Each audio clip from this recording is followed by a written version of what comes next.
Hi and welcome to Game Domain, and for this video I'll be talking about my thoughts on the Bethesda E3 showcase, and it was not that good, unfortunately.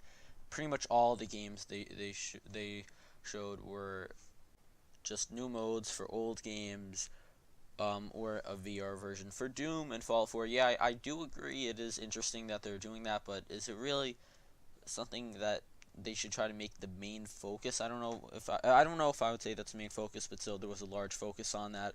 And also, pretty much all the games they were talking about were just different versions or something new for other games like Elder Scrolls Online, Elder Scrolls Legends, and Skyrim on the Switch. Skyrim on the Switch, I understand why they did that. I'm going to get Skyrim on the Switch, and that was one of the best trailers they showed because it was quick. It was 1 minute. They just showed off the basic things. They didn't try to make um, a big scene out of it because a lot of people probably don't care about that, even though I do. A lot of the people probably watching this don't have a Switch. A lot of them probably have PC, Xbox, or PS4.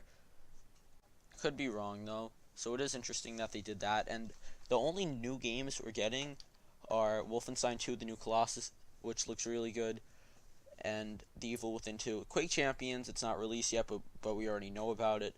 And also Dishonored Death of the Outsider. I don't know if it's a DLC or a spin-off. It doesn't seem like a brand new game since it's only $30 and it's not called Dishonored 3. Anyway, I like Dishonored 2, so I'll probably get that. I think that's a good price as long as there's a lot of content. So it was not, unfortunately, it was not that good because there was only, I think, maybe 30 minutes of stuff, and a lot of it was just other videos not related to video games. And I think that's okay, but it was a large portion of the show. I think it was just to make the show seem longer.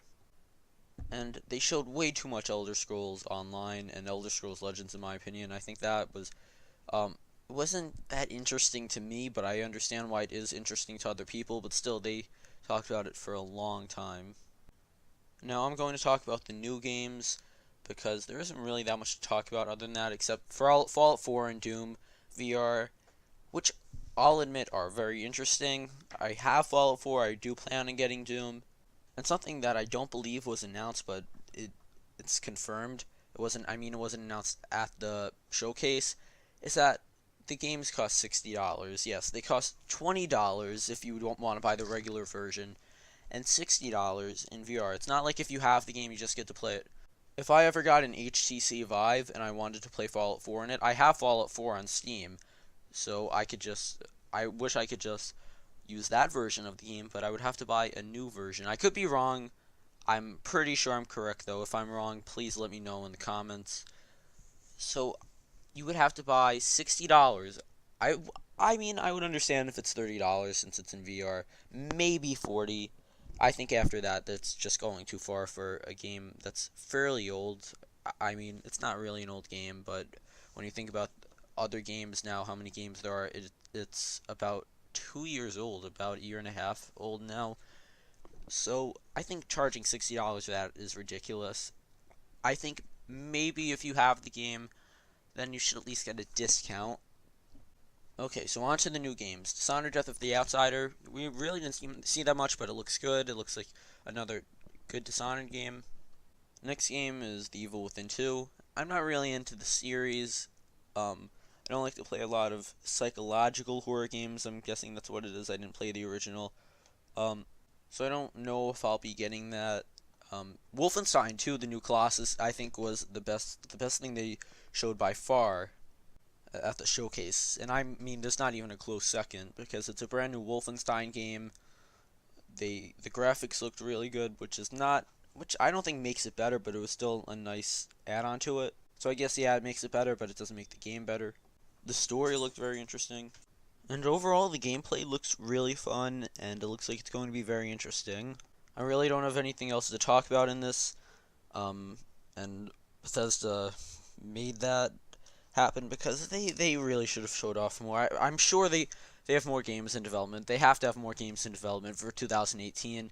They only showed 2017 games, and they just did not show enough. I mean, if this was a conference for 2017 and 2018 games, I think it would have been different. We might have seen maybe a Fallout game like Fallout New Orleans, maybe, I don't know.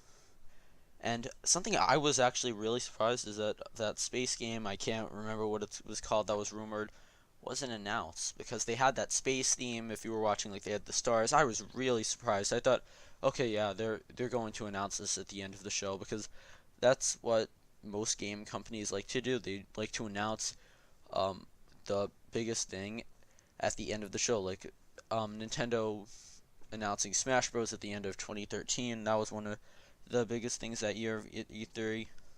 The point is, the game companies and most companies want to announce the thing that's going to get the most attention because of how popular it is at the end of the show. So I thought they were going to announce that because they knew people would want a new game from Todd Howard and his team, and I'm surprised they didn't announce that.